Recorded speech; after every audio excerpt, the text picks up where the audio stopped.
Greetings, everybody. Rhadamant here. Thank you for tuning in to the first episode of a new series playing Age of Wonders 4. Age of Wonders 4 is a dark fantasy 4X strategy game where you can custom design your own race and faction and war with other factions to have the strongest empire. I'll be playing these scenarios in order, which starts off as the beginner scenario, because I'm a beginner. This is definitely a beginner's place. So I'll be following the tutorial and teaching and learning as I go. I have maybe 5 hours in the game or something like that, but I basically don't know how to play. But that's not going to stop me. And then you guys voted for me to play as dwarves. There's actually 2 races of dwarves, but I assume we're going to be the not dark dwarves or whatever they are. And one thing I wanted to do before I started was actually boot the game back up, because there's an intro cinematic that I don't want you to miss.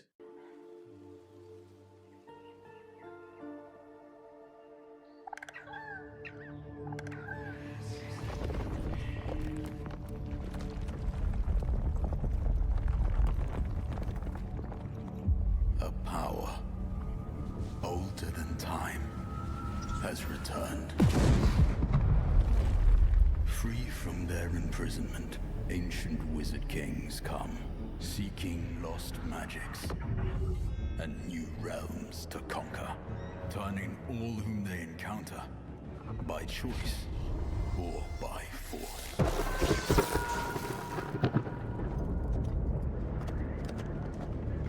Through strife, champions arise. New unities are founded. And powerful arcane knowledge unlocked.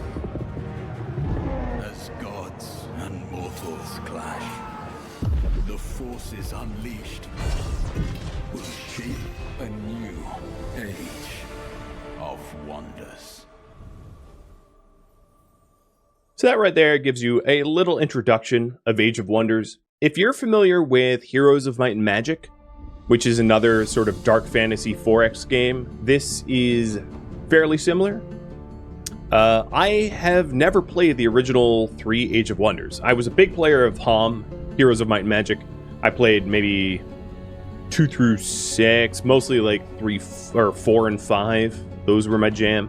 But let's get started. So before I jump into a campaign, I just want to show you some of the customization, because this game has a remarkable amount of customization. Not that I've really gotten into the thick of it. But you can create your own realms.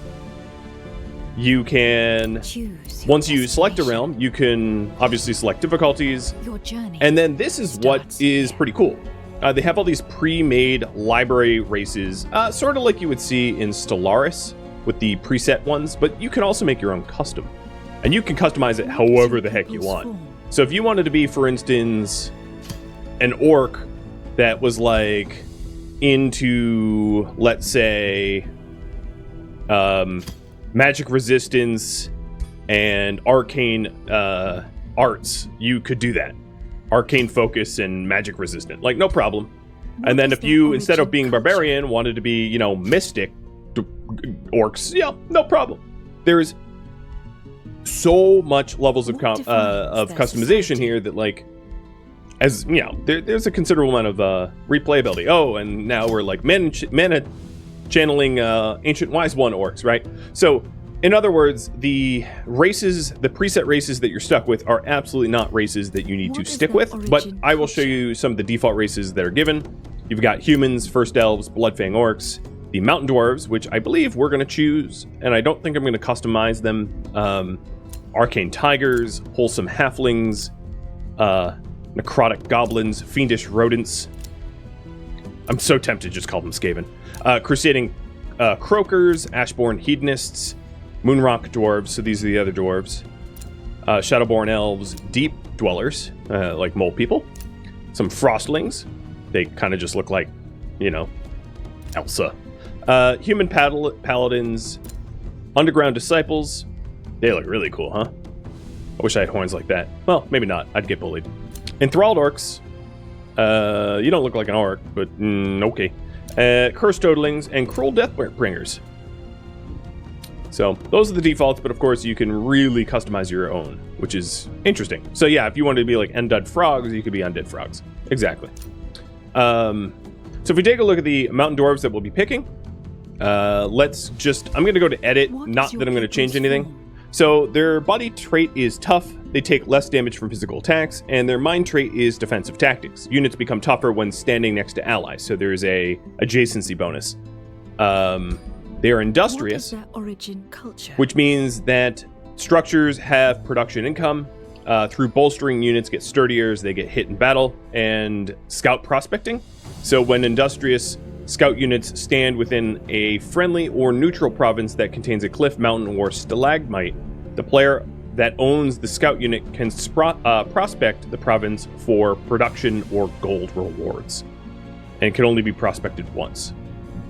The societal traits we're going with is Adept Settlers. This is also the default, which adds one more city cap, allowing me to have more cities at the start. Founding cities cost less Imperium, which is sort of like a resource that you have to build up, like a societal sort of culture resource. And then new founded cities have an extra population, and capital starts with an extra population. Our first magic will be Tome of Rock, which gives us Gargoyle, Rock Blast, Stone Skin, Summon Lesser, Stone Spirit, and Earthkin. And I'll get into that once we start. The champion, What is your ruler's origin? I'll choose that later, but I'll probably pull you guys on that. And then we actually have the appearance, what we look like, tons and tons of dials here to change or whatever you want to do, right? And finalize. So let's go back, rather than to customize it. There's also the affinity up here. So we are Materium affinity, first and foremost, with a little bit of nature affinity. And this sort of determines, sort of like magic and that kind of stuff. Society? So here we go, Mountain Dwarves, and I think it then has me choose hero type. I'm going to double check on that. Oh no, it might just give me a champion outright, which is fine.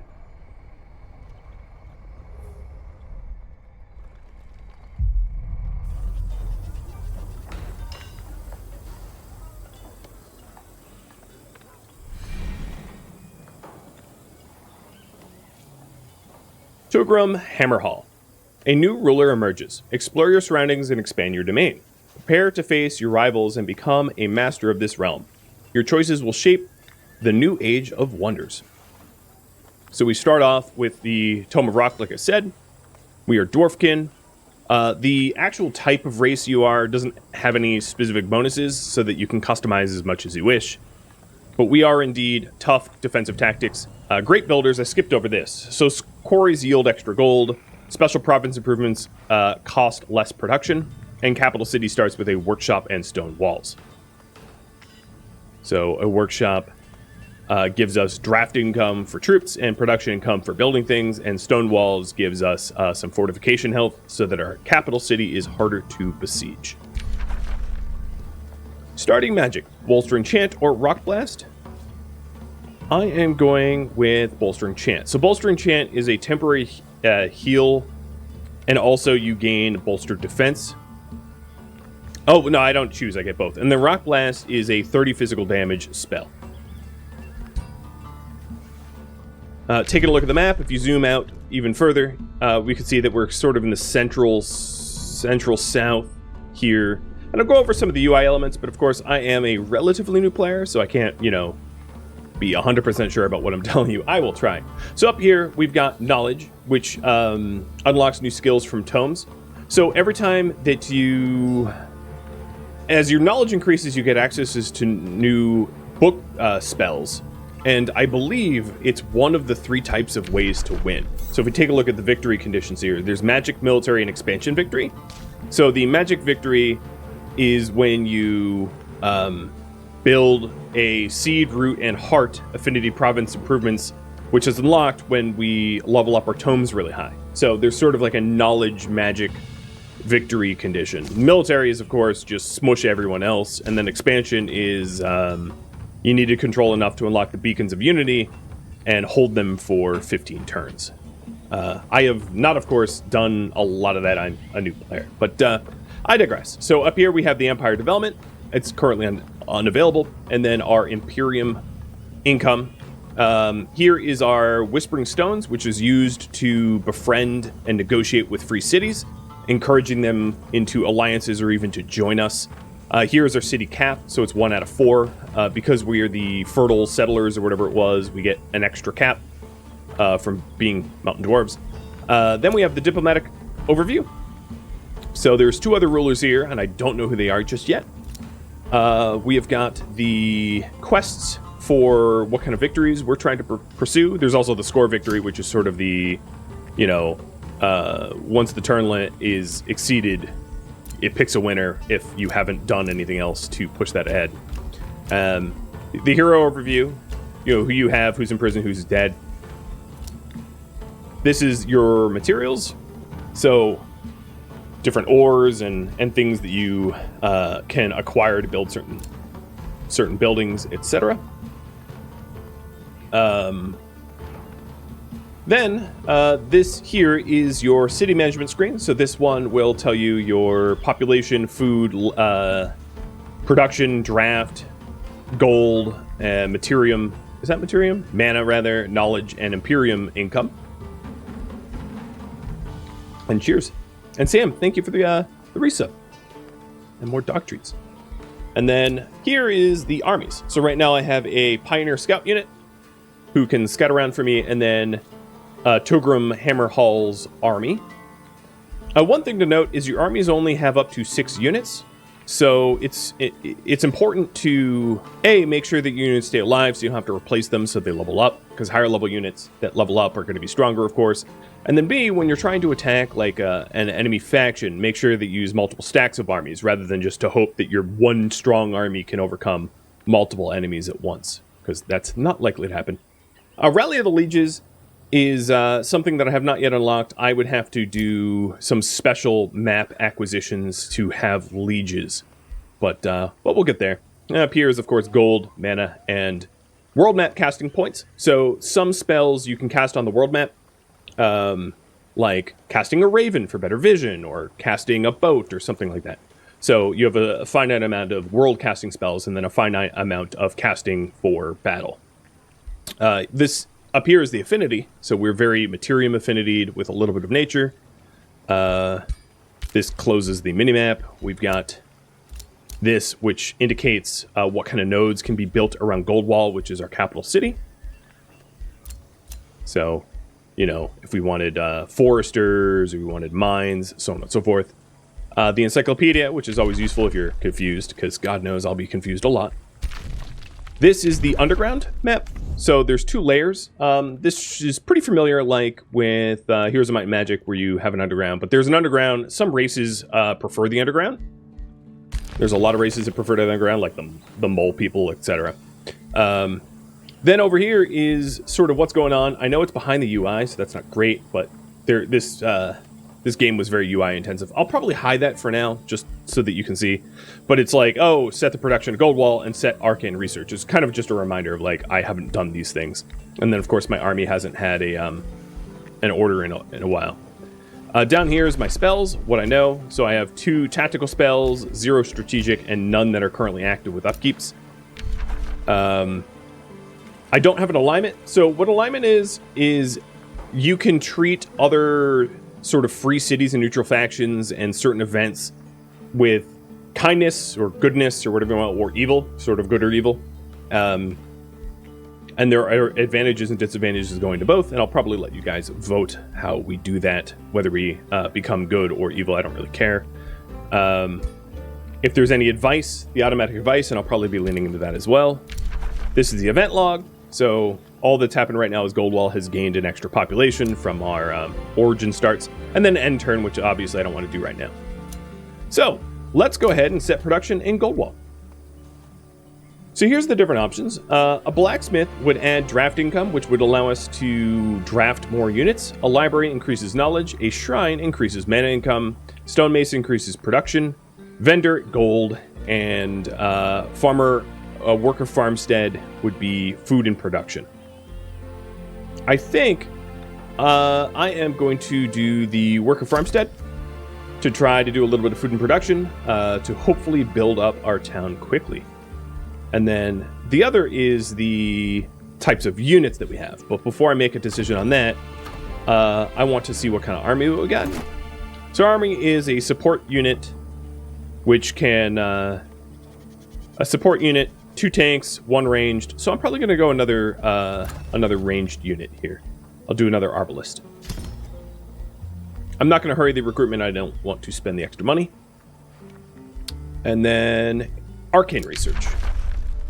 So within the Tome of Rock that we have, this is the options that we're given.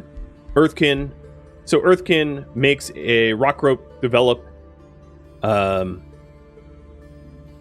which is a minor race transformation, and they can camouflage into rocky terrain, and rock walk, which allows them to traverse rocky terrain faster.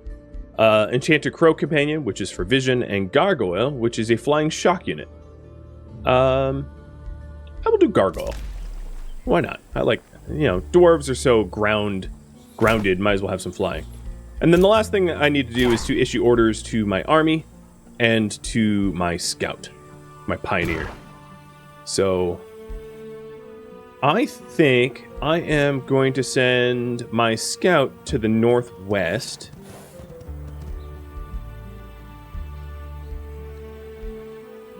Just to see what kind of neighbors I've got.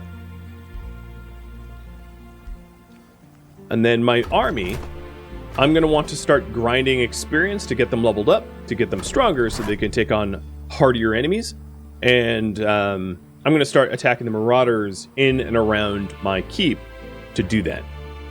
So this, as you can see, is a safe battle. And you can either auto-resolve these battles or manual combat.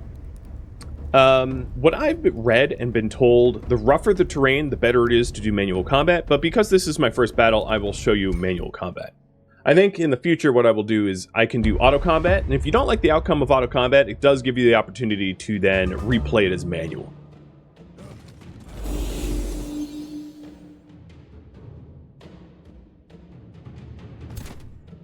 So here's my Anvil Guards. Gonna move them up.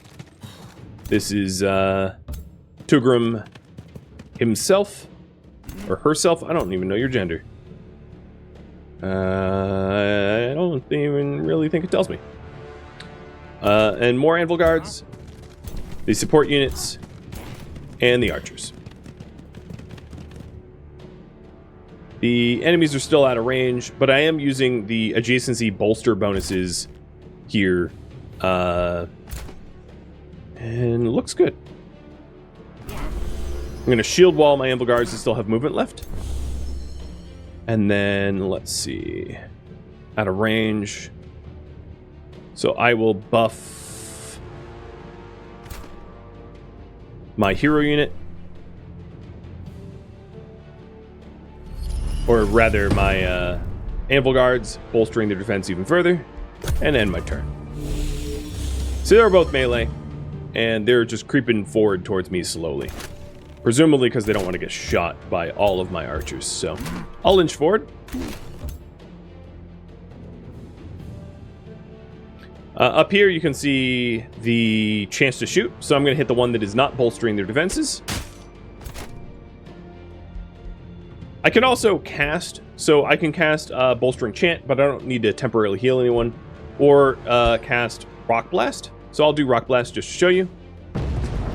There's Rock Blast, whittling down that unbolstered defensive unit a little bit more.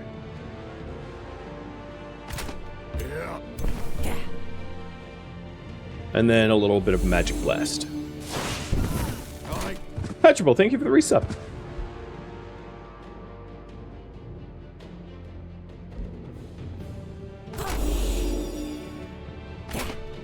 I could charge with my hero unit, but I'm not going to go. I'm just going to wait for them to get to me.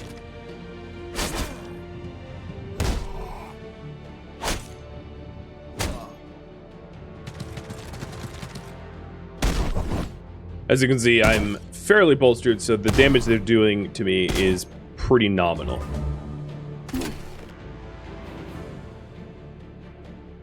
Now these guys are flanked and distracted. So I was able to do bonus damage to them. And my support Steel Shapers are going to be able to take them out. I'll have my hero do a charge strike, which gains extra damage for hexes traveled. Unfortunately, I'm not traveling very much, just 2 hexes, but still, it's a little bit of a bonus. And they didn't get to retaliate. Then flank them. Adjacency defense bonuses and like flanking are a big thing. Getting flanked, you're going to incur a lot more damage, so it's really important to position your units well to limit how much you'll be flanked. I could launch a spell, but I'm not going to. I'm going to save the mana. I'm not too worried about them being dangerous to me. And Ice Cold Beer Lover, thank you for the resub too.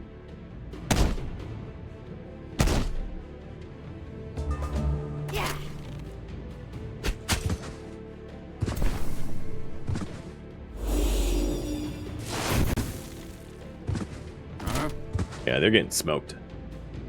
All right, final hit, maybe with my hero.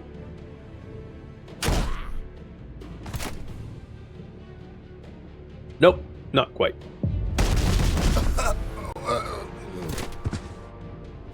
And the Marauders are done. So it's a clean victory. It didn't take a lot of damage. You can always retry it, watch the replay. Not going to do any of those. And battle is won. And as a result, I gained...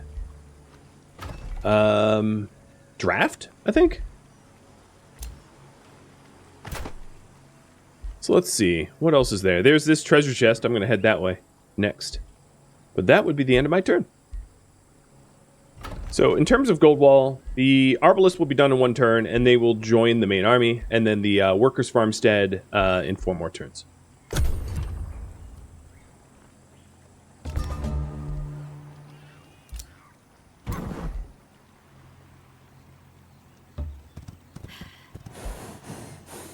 I'm not too worried about prospecting just yet. I mostly just want to explore my surroundings with my scouts. And I think it would be a good idea to get another scout now that I have the Arbalist. Getting more of the map revealed is probably going to be helpful in the long run. So let's get another Pioneer out there.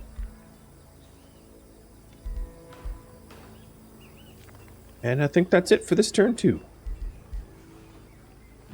In 3 turns, Gargoyle will be done researching, and next turn, Empire Development will be available. I can also choose a new zone. Yeah, I could spread. So, maybe because we're miners, mining would be a decent way to establish here. But I want to do a little bit more exploring, because if there's any special points of interest around me, I want to be pushing towards those. The ones that are liberated by heroes.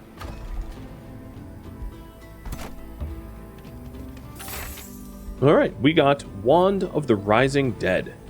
Friendly undead corpse is revived with 60% of its total HP. Non-undead corpses are raised as a zombie. It always hits. Yeah, I will take the reward. Not really sure I'm going to use it over a Great Hammer, however. Maybe at some point I'll utilize it.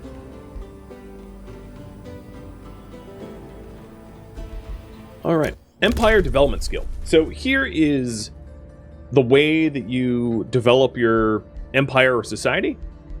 So with the Imperium that you gain, you can use your Imperium to acquire new cities from neutrals, and then also negotiate with other empires. But here is what we've got. So we've got the Materium Affinity. These are all different lines that I can go into, but I'm very heavily focused on Materium and Nature. And there's also this general tree. So, for instance, I can unlock military engineering, which reduces the outpost cost by less gold and takes fewer turns to be able to build them and start with the palisade wall structure built around them. I don't, however, have the income. I don't have the cost for, the kind of as deeper as you go into these trees, the cost goes up, but the benefits go up for the most part. So you can see what I can unlock. So right now, you know, these are the 3 that I have offered. And yeah, I'll take military engineering, because I figure I'll be doing a lot of outposts initially.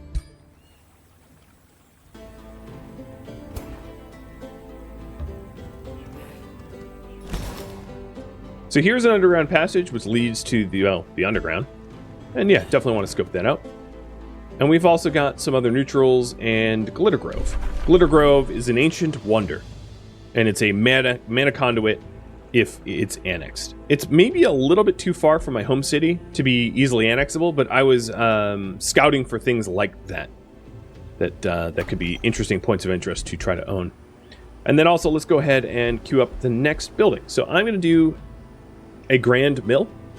I'm going to make sure that I have plenty of food in production, and that was unlocked because of the last improvement project that I made. And I'll also queue up a mine. Gotta have those mines, right?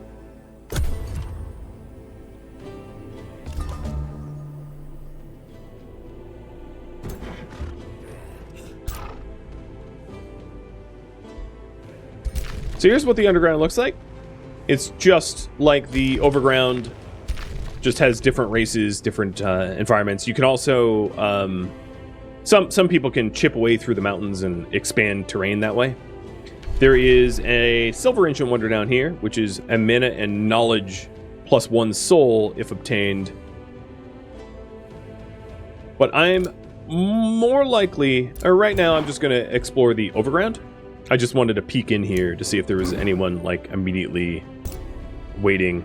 So let's re-enter that and do some more scouting.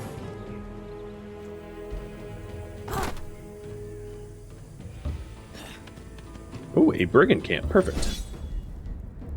So let's see what auto combat comes up with. I allowed the AI to spellcast, and what ended up happening in the result of this battle is 3 of my units leveled up a little bit, as you can see with these icons here. Veterans here, whatever they call it. Seems good to me. Battle was won. And I gained Evoker's Robes, Spider Hatchling Bell, which summons a tier 1 spider, and some resources. Very nice. Hey, Grail, thank you for the bits. So I can put on the Evoker's Robes, giving me a little bit of extra resistance and magic attacks deal extra damage. Seems good to me. I will do the Spider Hatchling utility item and the Wand of the Undead utility item.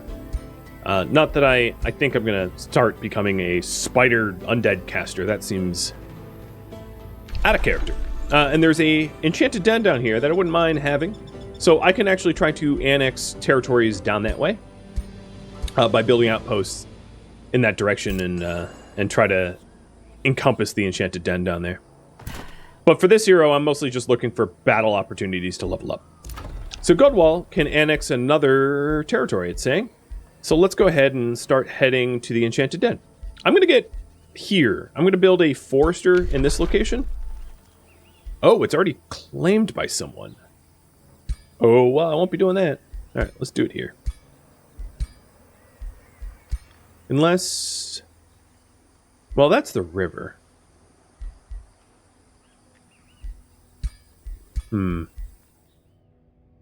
I probably want to check... oh, well, here, I have a scout. Perfect. So I am meeting Fierce Slogslot, chieftain of the Bort Gordrinker of the free city of Slogslot, greets me with flashing eyes, a big grin, and proud stance. So this is one of the free cities that I can conquer or annex or incorporate into my my empire. So I'm going to have you guys decide what stance should I take with Fierce Slogslot. Ally, incorporate, war, conquer. I think those are pretty self-explanatory up in that poll.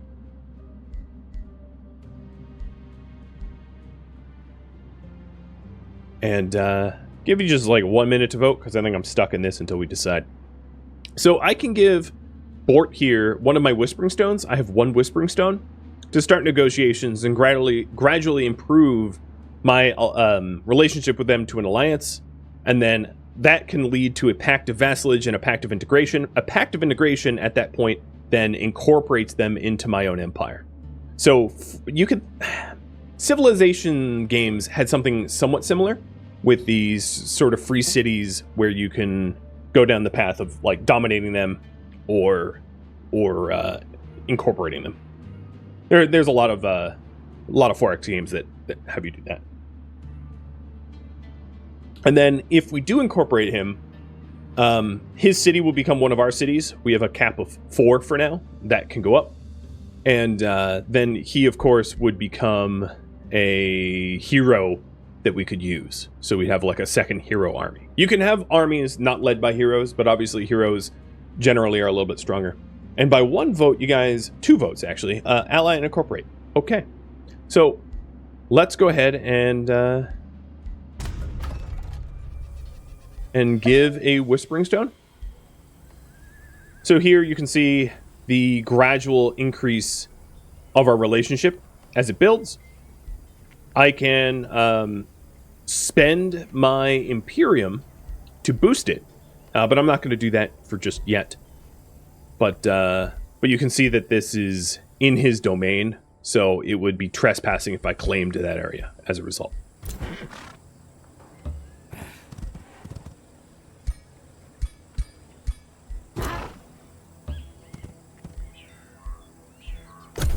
All right. Curious that there's a free city like so dang close to me, though. So new empire development skill available. So here's the ones that are available. They have a little green exclamation mark. Consolidated industry. Providence improvements grant a city stability for each adjacent Providence improvement of the same type. Or, alternatively, basic seafaring. Allows me to embark and use vessels across the water. I'm going to do that because I live basically on the water. Just a few tiles north is water, and that would open up a lot of exploration. I can annex in a new district, so I'm going to make a forester down towards the Enchanter Den. Gargoyles did get research, so I can select a new research. This, all friendly units lose all stacks of bolster defense and bolster resistance. For each stack they lost, they gain strengthened and fortune. So strengthened is more damage in stacks, and fortuned is crit chance in stacks. Stone Skin. So they gain Stone Skin, which increases the defense resistance and spirit resistance for 3 turns, or summon Lesser Stone Spirit. I'm going to do Stone Skin. Just in case I need to, like, buff something in an emergency. Alright, I do see that there's more Marauder Guards up that way, so you better bet I'm heading that way. And then my scouts will continue scouting, and this has Marauder Guards as well, so let's avoid that. Oh, that has Marauder Guards too. Hope that Pioneer is going to survive. Kind of just traipsed dangerously towards enemies. We will see. I can always replace them. Some advice. Goldwall has low food income. Well, that's interesting, considering I have been plugging food with a forester giving me food and the farming project. But okay, all right. Noted. Improve food income. It actually doesn't look too bad, but yeah, what would I know? Do I want to make a gargoyle? It is a tier 2 unit, but I think I'm going to wait for now and decide that a little bit later.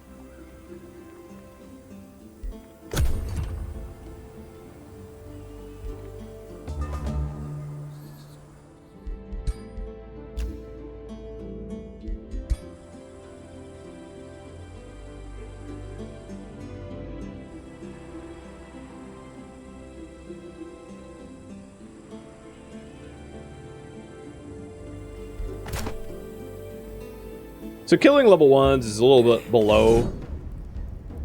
I'm going to say don't auto-cast spells. It's too easy. Yep.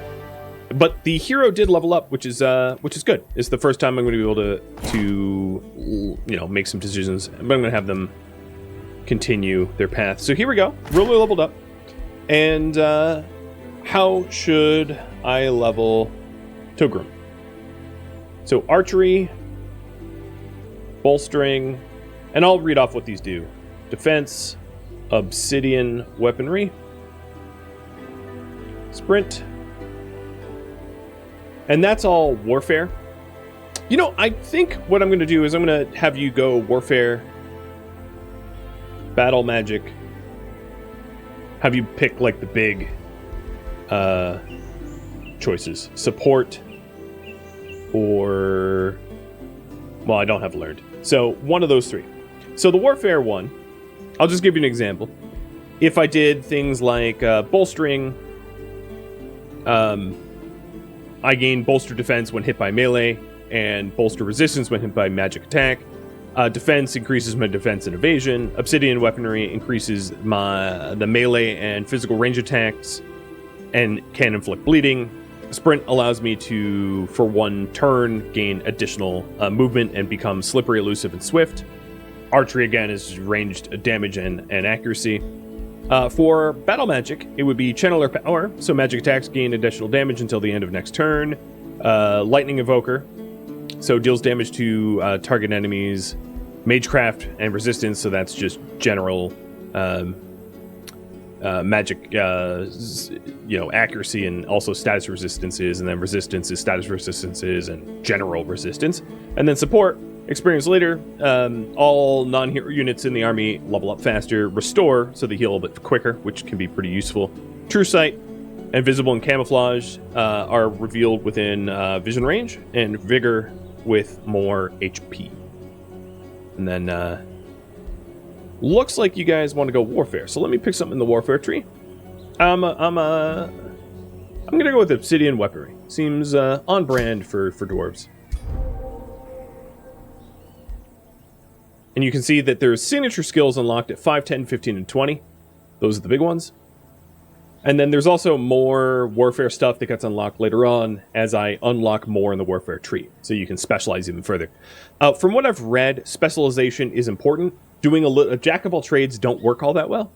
So if you want to go warfare, keep going warfare. If you want to go battle magic, keep going battle magic. If you constantly mix it up, you will be kind of bad at everything. That might not be always true, but that's generally true. So if we inspect our hero here, where is their unlocked skills? I don't even know. Charge Strike. I actually don't see where the the obsidian weapons are even... oh, no, this is what I've already learned. So obsidian weaponry is down there. Cool. Alright, more orders. So, Little Scout, you just keep trekking along, looking for new things to exploit and explore. Kodiak, thank you for the resub. And Guero for bits, and Cywolf Reaper for resubbing as well. Cold Beer Lover, so much love in the chat. Thank you guys.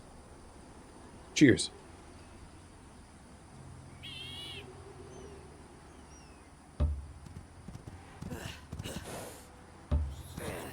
Alright, getting some of the map known. That's always useful. One more turn for the Grand Mill. That will help the food income. The advisor was telling me that my food income was bad. I will do one more Pioneer, so that I can have something like exploring the water.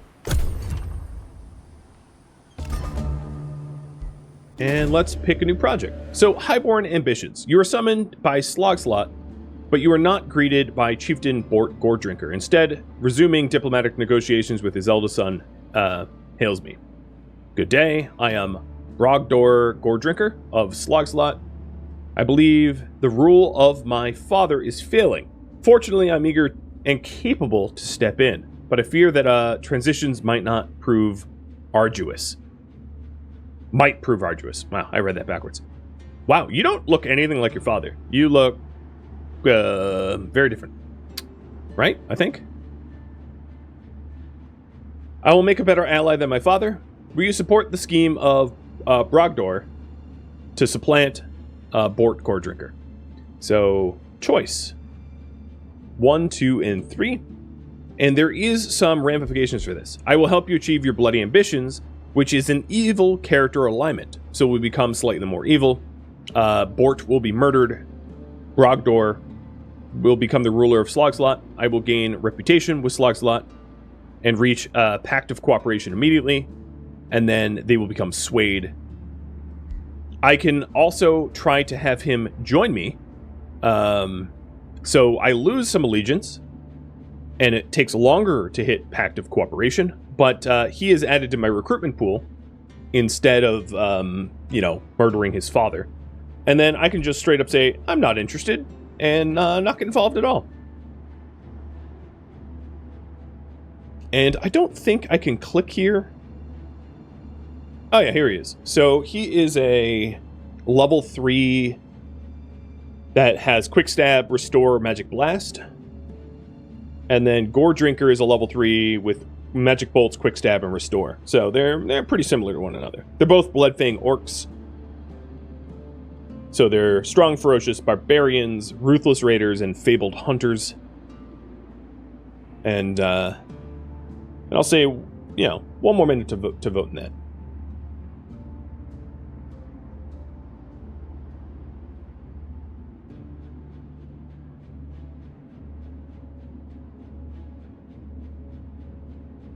Looks like you guys don't want me to get involved. Okay. I'll resolve that a little early.